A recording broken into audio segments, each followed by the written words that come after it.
Taká dobrá bagetka z drobca. Tu si už síce kúpite inde, ale čo si môžete tu kúpiť je práve táto budova. No a ak si nespomínate, ako to vnútri vyzerá, ideme sa na to teraz spoločne pozrieť.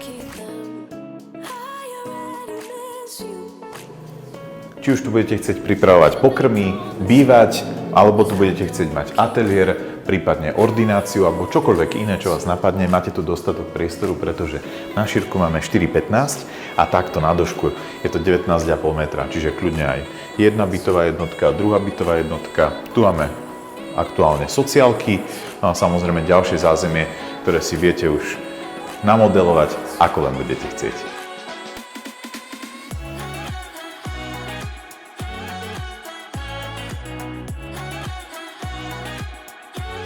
Vo výlučnom vlastníctve aj tento príchod priamo z námestia a keď ho necháte otvorený, tak budete tu mať zaručený pohyb ľudí, pretože naozaj ľudia boli tadiaľto zvyknutí chodiť. No a okrem toho, že tu máme jednu časť, tak máme aj časť druhú, ktorú samozrejme môžete využiť ako ďalšiu obchodnú prevádzku alebo skladík alebo čokoľvek iné, čo budete potrebovať.